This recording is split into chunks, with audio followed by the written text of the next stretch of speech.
Now, this recipe, it only calls for chives.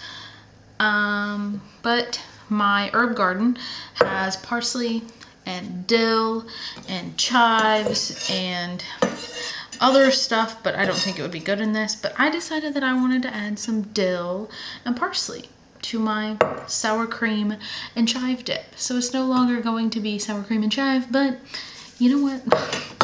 That's what we're adding. All right. I'm also going to add a full cup of sour cream.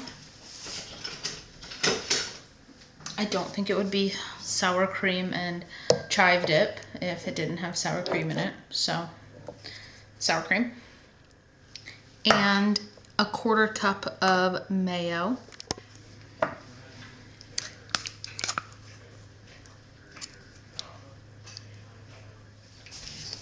We're gonna do a teaspoon of onion powder.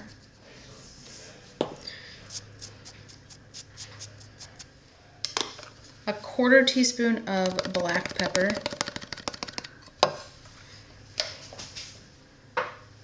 And then it calls for a 1/2 teaspoon, I believe. Let me verify. A 1/2 teaspoon of garlic powder. I do not have any garlic powder, so I'm gonna add some fresh garlic to this. And then that's it, I believe. Yep, that's it. So let me add some fresh garlic to this and she'll be done. All right. Whoa. Whoa. It's just like a little bit of fresh garlic.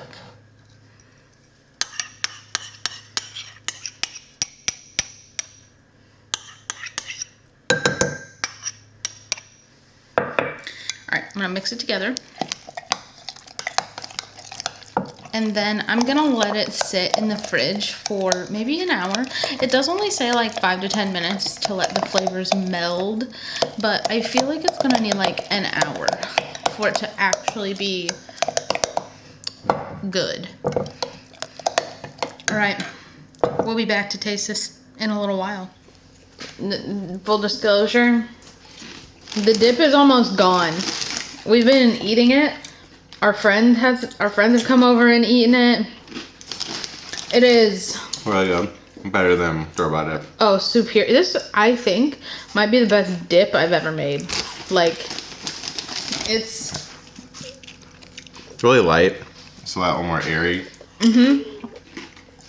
I like it too. Just it's not salty. I mean, there's no salt added to it. No, it's not like the overly salty normal dip you got. It's more like, I don't know what one it is. There is like a dip with cucumbers. Tzatziki. Yeah, that's exactly what Kathy said. Yeah. Exactly. Kind of remind me of that. She's like, this would be good on like in some Greek food or I don't think like it'd be good in Greek food. I'm just saying it's the only thing that has that like light, fresh, refreshing herby. flavor. Yeah, exactly. And did I tell you that it actually only called for chives, but I added dill and dill and parsley. I like that. Superior. I think you could also turn it into a pickle dip by adding chopped up pickles. Probably a little more dill. It's not I didn't go heavy on the dill because it's not supposed to be the main flavor. I'm just saying you could. I'm just saying if you wanted. Yeah.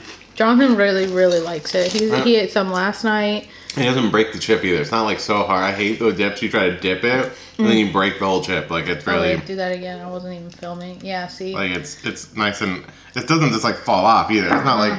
Yeah.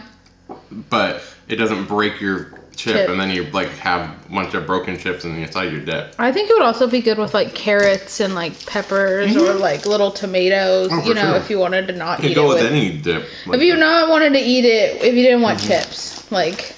You wanted to be a little healthier. Well, yeah. But the chips add like a little bit of a saltiness to it, so it's like it really balances it out. I think it's really good. I'm gonna go with carrots. Now we gotta buy some carrots. Well, we're leaving town, so we are not buying carrots, and there's only a little bit left. So I guess I always thought baby carrots were growing baby carrots, not cut down big carrots. Yeah, Jonathan thought. Yeah, he definitely thought baby carrots were just carrots that were grown specifically or like leftover like small bits of carrot, but you know. I proved you wrong on that one. Anyway. Here we go.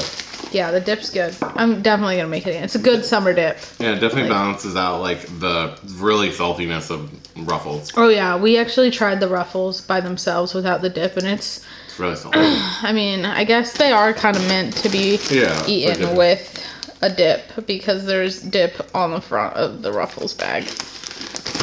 I mean, no shade to anyone just eating Ruffles, but they're salty. Well, super good. Oh yeah, you just... Super good. Yeah. All right, well, we'll see. Actually, the next video, I'm making this. Yes, I bought this from the store. Of course I did. But Jonathan found a way that it's supposed to taste like more of a bakery cake where you change some things, of which I'm not gonna say yet, but you change some things. So I'm probably gonna make this on the next video on Sunday when you're pouring concrete. Anyway, we'll see you in the next video. Okay, bye.